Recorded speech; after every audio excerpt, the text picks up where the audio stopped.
Aujourd'hui, nous accueillons Ambroise Tourniol du Clos, qui est professeur d'histoire-géographie au lycée Claude Lebois à Saint-Chamond, dans le département de la Loire. Ambroise enseigne depuis plus de 20 ans. Cela lui donne du recul pour revenir sur le sens de l'enseignement, les difficultés que ce métier traverse aujourd'hui et les conditions d'une véritable transmission. Bienvenue dans ce podcast du Courant pour une écologie humaine. Vous trouverez ici des initiatives et des réflexions qui visent à construire un monde plus bienveillant et solidaire. Alors si vous êtes prêts, allons puiser l'inspiration pour construire le monde de demain grâce à l'interviewé du jour. Bonjour Ambroise Tourniol du Clos, pouvez-vous vous présenter en quelques mots ? Je suis professeur d'histoire-géographie dans l'éducation nationale depuis 20 ans et j'enseigne donc au lycée Claude Lebois de Saint-Chamond. Si vous deviez définir l'enseignement, que diriez-vous ? Alors l'enseignement, c'est un artisanat, c'est-à-dire le contraire d'une procédure, une attention particulière qui passe à la fois par l'intelligence et par le cœur pour faire grandir la capacité de nos élèves à comprendre le monde dans lequel ils vivent. Quel est le rôle du professeur ? Alors le professeur, c'est l'artisan d'une relation qui passe par l'intelligence, par la rigueur d'une discipline. Et pourquoi ce terme artisanal ? Parce que la matière est irrégulière, ça n'est jamais la même, chaque élève est différent. Et en même temps, comme l'artisan, le professeur développe au fur et à mesure de sa carrière un certain coup de main, une maîtrise du geste pédagogique qui apparente son métier à un artisanat, à un savoir-faire artisanal. Donc, qui le met à la fois, si vous voulez, à l'abri de la procédure mécanique et froide, mais aussi de l'esbrouf ou de l'improvisation permanente. Pouvez-vous nous en dire plus sur l'état de l'enseignement de nos jours ? Je tiens à mentionner que cette interview est enregistrée en 2026. L'enseignement aujourd'hui est en souffrance pour plusieurs raisons. D'abord parce que, en deçà de l'enseignement, l'éducation est devenue une chose compliquée. On vit dans des sociétés démocratiques, horizontales, fluides, où chaque individu raisonne d'abord en termes de droits individuels, avant de penser à ses obligations. Tout cela présente une contrainte majeure qu'Hannah Arendt avait déjà repérée dans les années 60 dans un texte célèbre sur l'éducation qui s'intitule « La crise de l'éducation ». Elle avait repéré que dans les sociétés démocratiques, il était devenu quasiment impossible de transmettre, sauf, disait-elle, si l'on postulait le caractère indispensable de l'autorité, c'est-à-dire la reconnaissance d'une hiérarchie qui permette la transmission. Voilà, donc je crois que c'est la raison fondamentale. En dehors des raisons circonstancielles, il y en a beaucoup, qui rend aujourd'hui compliqué le travail de l'enseignant et donc notre métier. Quelles sont les difficultés auxquelles vous êtes confronté en tant qu'enseignant ? D'abord, je voudrais contredire une idée reçue, celle d'un déclin linéaire.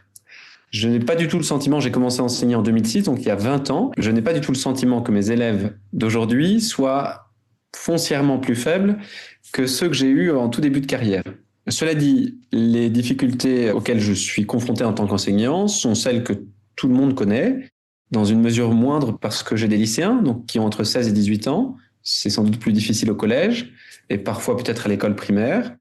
Globalement, un manque d'éducation dans le rapport à l'adulte et donc les codes de la politesse ordinaire ne sont pas maîtrisés et donc font que la relation est plus rugueuse. Une difficulté d'attention. Or, l'école repose profondément sur la capacité à écouter, à recevoir, mais aussi à s'appliquer. Et donc, c'est l'attention qui est en jeu. La philosophe Simone Veil l'avait très bien perçu. Elle disait, dans un texte écrit dans les années 40, que l'attention était sans doute la chose la plus précieuse que l'école ait à transmettre, plus encore que le contenu éducatif. Et puis, la troisième chose qui, sans doute, rend mon métier difficile, c'est un rapport de plus en plus distant avec la culture, sinon à titre de divertissement.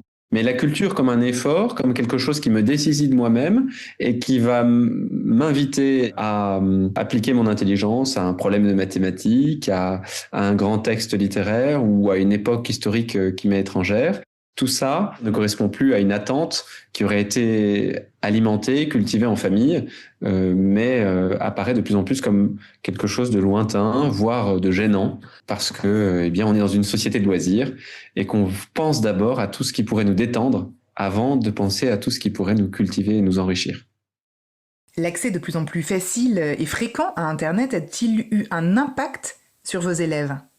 Internet, c'est une bibliothèque formidable qui permet d'avoir accès très vite à tout ce qu'on recherche, mais c'est aussi une contrainte majeure dans son usage festif, divertissant, qui est l'usage en fait majoritaire qu'en font mes élèves. Ils passent tous beaucoup d'heures sur les réseaux sociaux et en fait cet usage vient directement percuter leur capacité d'attention et leur temps de lecture. Et donc, ma mission d'enseignant, c'est de leur rappeler la nécessaire limitation du temps d'écran et le caractère indispensable, en fait, de la lecture, et en particulier de la lecture des textes exigeants, parce que ce sont des textes souvent riches et ce sont des textes qui font grandir. Et donc, ils se privent, en fait, de tout ça à cause d'un usage excessif d'Internet, sans parler, bien sûr, des usages absolument néfastes, comme la pornographie, qui aujourd'hui, c'est connu, et malheureusement massive dans la jeunesse. Voilà. Donc, pour toutes ces raisons-là, l'école a vraiment, à travers Internet, une contrainte dont elle doit tenir compte, non pas en cherchant systématiquement à s'adapter, mais en continuant à proposer d'autres manières d'apprendre et d'autres manières de se cultiver que cet usage-là. Qu'est-ce que la transmission, selon vous, Ambroise Tourniol-Duclos ? La transmission, c'est vraiment une très belle idée parce que c'est dynamique. C'est pas figé. On a développé depuis les années 60 une critique de la position magistrale du professeur qui enseigne et dont on devrait recevoir passivement les leçons. En réalité, la transmission, quel que soit son mode, sa manière, c'est l'idée qu'on va faire passer à ceux qui arrivent après nous les outils de leur propre indépendance intellectuelle. L'intelligence enseignante, c'est une intelligence qui se montre en train de réfléchir à un problème et qui donne aux élèves la capacité à le faire par eux-mêmes. Et donc, la transmission suppose, me semble-t-il, de la part de l'élève, qu'il s'oublie le temps où il apprend, qu'il oublie qui il est, qu'il oublie quels sont ses besoins personnels ou individuels, pour entrer justement dans cette démarche de dépaysement de soi. Et par le détour en fait d'un problème mathématique, d'un cours de SVT ou d'une traduction en anglais, eh bien qu'il sache un peu mieux finalement qui il est. Et donc la transmission a au fond pour enjeu de permettre à nos élèves de mieux se connaître eux-mêmes, mais parce qu'ils auront pendant un temps désappris qui ils étaient. Et donc, c'est fondamental, me semble-t-il, d'accepter cette épreuve de dépaysement qui peut paraître paradoxale, mais qui a en fait été pensée à travers toute l'histoire de la philosophie occidentale de cette manière-là. Je pense par exemple à une phrase célèbre d'un poète grec qui s'appelle Pindare et qui dit « Deviens ce que tu es quand tu l'auras appris ». Le « quand tu l'auras appris » est fondamental. On a souvent retenu que la première partie de cette phrase « Deviens ce que tu es », qui met en valeur l'individu dans sa singularité, mais le « quand tu l'auras appris » indique que l'effort de dessaisissement de moi que je fais quand j'entre dans l'exercice de la pensée, de la réflexion, eh bien cet effort va en fait me rendre plus moi-même que si je n'avais pas d'abord accepté ce dépaysement. Et donc voilà, la transmission, c'est, me semble-t-il, cet effort paradoxal qui, par une sortie de soi, nous rend à nous-mêmes plus vrais et plus authentiques qu'au départ. Quels sont les fruits d'une transmission réussie ? Les fruits d'une transmission réussie sont immenses pour la personne et pour la société. Pour la personne d'abord, parce que l'élève qui reçoit vraiment ce qu'on lui a transmis en famille et à l'école, il ne faut pas oublier la famille, c'est un élève qui sait discerner pour lui-même ce qui est bien plutôt que ce qui est mal, ce qui est vrai plutôt que ce qui est faux, ce qui est beau plutôt que ce qui est laid. Et donc, cette capacité de discernement, c'est vraiment le fruit, me semble-t-il, majeur d'une transmission réussie. Et c'est la manière la plus belle qui soit, puisque finalement, c'est une liberté qui a éduqué une autre liberté. Le deuxième fruit d'une transmission réussie, il est pour la société tout entière. Parce qu'une société, de gens éduqués, c'est une société dans laquelle régnera le respect, la compréhension mutuelle, le sens du dialogue, la recherche commune de la vérité et, me semble-t-il, des relations sociales beaucoup plus apaisées. Parce que le bien commun, en fait, aura toute sa place. Il pourra être pensé de manière collective à travers la raison, à travers des arguments rationnels qui permettront l'échange. Voilà, donc je crois qu'on a vraiment tout à gagner d'un effort de transmission, à la fois à titre personnel et à titre collectif. Et quel est le rôle des parents dans tout ça ? Je crois que les parents ont une fonction qui est vraiment fondamentale. C'est eux qui font entrer l'enfant dans la vie. C'est eux qui vont lui donner les premiers codes permettant de se comprendre, de comprendre le monde qui l'entoure. C'est eux qui vont lui donner son premier langage, sa première sensibilité. Et ce terreau-là est fondamental pour l'école. L'école vient en quelque sorte compléter, elle vient semer sur un terreau qui a déjà été préparé dans la vie familiale par l'attention que portent les parents à leurs enfants, par le temps qu'ils prennent avec eux, à travers le jeu, à travers les règles de la vie familiale, instituer des habitudes, des rituels, une manière de penser. Et je crois que on a beaucoup à redécouvrir, notamment sur la petite enfance, cette période de la vie où l'éducation est informelle, elle n'est pas encore de nature scolaire, mais elle est fondamentale pour le reste de la vie. Et je crois que cette éducation se poursuit. Moi, je suis très heureux, par exemple, en tant que professeur, de recevoir des parents lors des réunions parents-professeurs. Alors, c'est souvent le soir, ça se termine souvent tard, entre 17 et 20 heures. Mais en fait, c'est un moment fondamental où à chaque fois, je suis étonné de réaliser à quel point, beaucoup d'adultes sont animés par le désir de donner le meilleur à leurs enfants. Très souvent, l'expérience que je fais, c'est plutôt celle d'une grande confiance.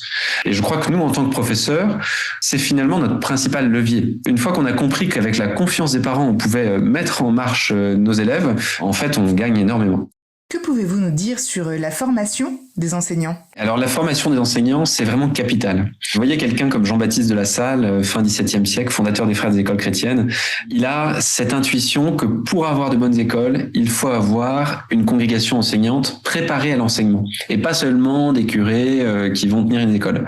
D'ailleurs, il leur enlève le sacerdoce, enfin, ils sont frères, ils sont pas prêtres, pour pouvoir justement assumer cette charge de l'enseignement comme une discipline, avec une rigueur. Je crois qu'on souffre beaucoup d'une formation enseignante qui, depuis une quarantaine, une cinquantaine d'années, se contente d'intentions pieuses et met en évidence le caractère démocratique de l'école, oubliant et passant par pertes et profits, la rigueur du métier. Or, ce qui fait que mes élèves m'écoutent, ça n'est pas que je leur donne la parole, c'est qu'ils ont d'abord confiance dans ma parole. Et ils ont confiance dans ma parole parce que j'arrive avec des cours préparés et que je vais essayer de les construire de la manière la plus adaptée possible à leur compréhension. Je crois que le contenu disciplinaire d'un cours est fondamental. Et donc, bien sûr, ça passe par la relation et il faut toujours être attentif à la réception du cours. Il faut toujours être attentif à la manière avec laquelle on va graduer les évaluations, les apprentissages, etc. Mais le contenu disciplinaire du cours, me semble-t-il, est premier. Donc aujourd'hui, il y a une crise du recrutement des enseignants. On sait que le métier n'attire plus parce que, on sait que la relation pédagogique est devenue rugueuse. Et je crois qu'on fait un très mauvais calcul en pensant qu'on va pouvoir compenser ce déficit pédagogique par des recrutements à la légère, par des entretiens bâclés qui enverront dans des salles de classe des professeurs mal formés qui souvent vont souffrir dans cette situation et qui souvent démissionneront au bout de 2 ou 3 ans d'épuisement pédagogique. Les élèves étant d'ailleurs par ailleurs sacrifiés aussi dans cette relation. Donc je crois qu'il y a quelque chose de profondément injuste et qu'il faut redécouvrir que l'enseignement, ça s'apprend et cet apprentissage repose notamment dans nos disciplines respectives sur des contenus disciplinaires sérieux, précis, rigoureux et adaptés aux classes qui sont les nôtres. Qu'est-ce qui fonde selon vous l'autorité de l'enseignant ? Ce qui fonde l'autorité de l'enseignant, c'est d'abord sa posture. On n'entre pas en salle de classe comme on entre dans sa chambre, de manière négligée, détendue. Non, on entre en salle de classe comme on entre dans un théâtre. Il y a une posture théâtrale, on a des élèves, on a une classe qui nous est confiée et face à laquelle il va falloir assumer une posture d'enseignement. Cette autorité, elle se lie dans notre regard, dans notre attitude, dans notre manière de nous exprimer. La deuxième chose qui fonde notre autorité, c'est la rigueur avec laquelle on a construit notre cours et avec laquelle on va le dispenser au fur et à mesure de l'année. La manière avec laquelle on anticipe les devoirs, avec laquelle on les annonce. On n'improvise pas au dernier moment, on ne surprend pas nos élèves, mais on leur donne des rituels, des habitudes qui les sécurisent et qui leur permettent d'avoir confiance en nous. Et puis la troisième chose, me semble-t-il, qui fonde notre autorité, c'est tout simplement la sagesse qui nous précède et qu'on va essayer justement de transmettre. Selon qu'on est professeur de philosophie, professeur d'anglais ou professeur d'histoire, eh bien, on a un contenu, et ce contenu a en lui-même une valeur. Il est riche, et c'est pour ça justement qu'on a inventé l'école. C'est pour pouvoir le transmettre. Le sérieux du contenu qu'on a à transmettre contient en lui-même cette autorité. C'est l'autorité du savoir, si je puis dire, et c'est à celle-ci qu'on doit rendre nos élèves attentifs et qu'on doit mettre en valeur pour que naisse dans leur cœur et dans leur intelligence non seulement un respect, mais un désir de compréhension. Le concept et le terme même d'autorité a assez mauvaise presse aujourd'hui. Pouvez-vous nous dire pourquoi vous estimez qu'elle est importante ? Il me semble qu'il faut redécouvrir que l'autorité n'est pas l'autoritarisme. On l'a évacué d'un revers de main parce qu'on a facilement et paresseusement assimilé l'autorité à un coup de menton, à une sorte de rigidité, alors que l'autorité, c'est tout le contraire. L'autorité, certes, c'est bien sûr le rappel d'une hiérarchie, mais le rappel de cette hiérarchie a pour but de faire grandir celui à qui il s'impose. Auctoritas, ça vient du latin augere qui veut dire augmenter. Et donc quand j'exerce mon autorité sur mes enfants ou sur mes élèves, ou quand moi-même je m'applique à recevoir l'autorité d'un autre, eh bien en réalité, j'utilise quelque chose qui est destiné à faire grandir celui à qui elle s'applique. Et je crois que cette croissance est à elle-même une justification suffisante pour légitimer l'autorité dans nos familles comme dans nos salles de classe. Dans votre livre, Transmettre ou disparaître, vous évoquez 7 vertus pédagogiques. Est-ce que vous pouvez les expliciter pour nos auditeurs ? Les 7 vertus pédagogiques qu'on peut essayer d'appliquer tout au long d'une carrière enseignante, c'est d'abord l'humilité. Parce que il y aura toujours quelque chose qui nous échappe dans l'enseignement, dans la réalité de nos élèves. Et puis, notre forme n'est pas toujours la meilleure, donc il faut accepter en quelque sorte de laisser de côté notre petite personne pour mener le cours le mieux possible. La deuxième, me semble-t-il, c'est l'autorité, on vient de le dire. L'autorité institue en quelque sorte une hiérarchie et donc permet de créer une atmosphère de respect avec la discipline qu'on a à transmettre. La troisième vertu, c'est la rigueur, le sérieux avec lequel on va construire notre cours et nos apprentissages. La quatrième vertu, c'est l'éloquence. Parce que la parole est fondamentale, elle est au centre de l'acte pédagogique. Et cette parole doit réveiller nos élèves, elle doit leur donner envie d'apprendre, elle doit susciter chez eux le désir de la connaissance. La cinquième vertu, c'est la patience. Parce que, eh bien, il faut accepter que les élèves ne correspondent pas toujours à ce que nous attendons d'eux. Il faut accepter leur manière d'être qui provient d'éducations différentes. Et donc tout ça suppose une capacité à attendre, à s'adapter au temps de l'élève. La sixième vertu, c'est l'enthousiasme.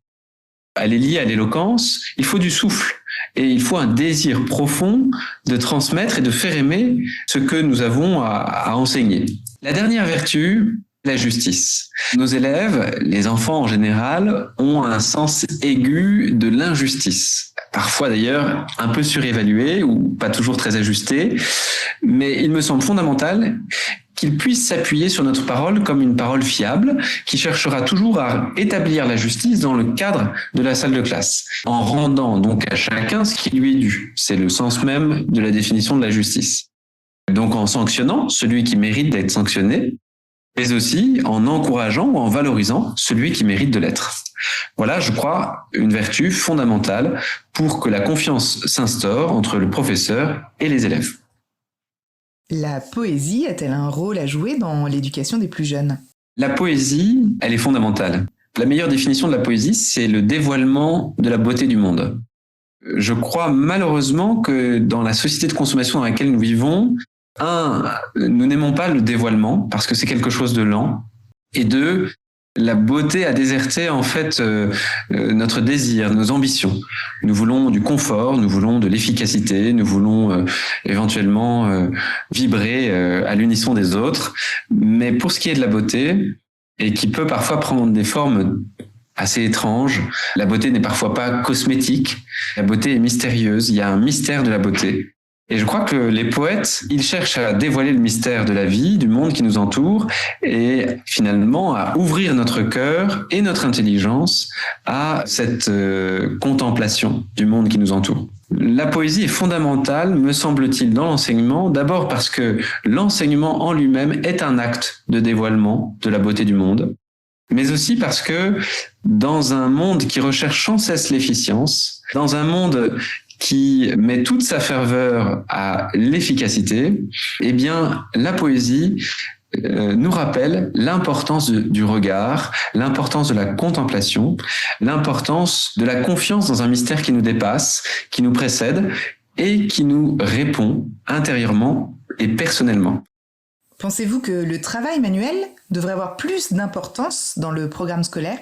Le travail manuel a été dévalué par nos sociétés qui sont des sociétés tertiaires, tout entières tournées vers les services et vers les activités intellectuelles. Et je crois que c'est un grand tort qu'on fait à l'éducation d'oublier la complémentarité entre l'intelligence et la main. D'ailleurs, il y a une intelligence de la main qui n'est pas tout à fait la même que l'intelligence abstraite, et l'une et l'autre se complètent. Je crois qu'une éducation équilibrée vient rendre à la dimension manuelle et physique de nos vies toute leur part. Et je crois que c'est l'une des intuitions les plus profondes qui ait traversé la pédagogie occidentale, de rappeler combien un esprit sain se forme dans un corps sain. C'est vraiment la conscience que le corps et l'intelligence mettent en jeu l'unité de la personne. Et donc, une école doit tenir compte non pas seulement de la dimension intellectuelle, mais aussi de la dimension corporelle, physique et manuelle de la personne. Une bonne partie des maux qu'on traverse aujourd'hui serait évitée si on ne vivait pas dans cette hypertrophie de l'intelligence abstraite au détriment des activités manuelles. Vous semblez assez critique par rapport à l'enseignement diffusé dans l'éducation nationale. Je pense que c'est important de continuer à vouloir une école plus juste, plus humaine, plus équilibrée, plus responsable. Et donc, ça n'est pas parce qu'on a confiance dans l'éducation qu'on ne peut pas continuer à porter un regard critique sur l'institution dans laquelle on travaille. Et d'ailleurs, savoir reconnaître quand elle le fait correctement. Mais je crois qu'il ne faudrait pas pour autant oublier que, quelles que soient les conditions dans lesquelles on enseigne, on est toujours responsable des élèves qu'on a en face de nous. Et cette responsabilité est une responsabilité personnelle. Et donc, il faut toujours savoir changer d'échelle pour se ressaisir de cette responsabilité éducative personnelle.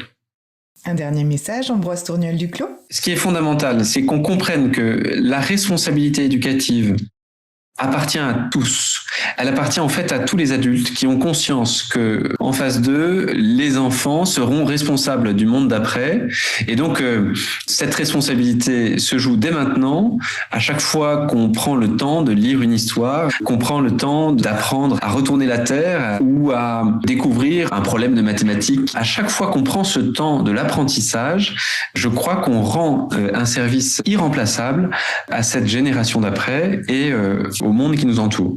Donc, il ne faut pas attendre le professeur idéal. Chacun d'entre nous, chaque adulte, peut se saisir de cette mission éducative qui est, me semble-t-il, la plus belle chose qu'on puisse faire ici-bas.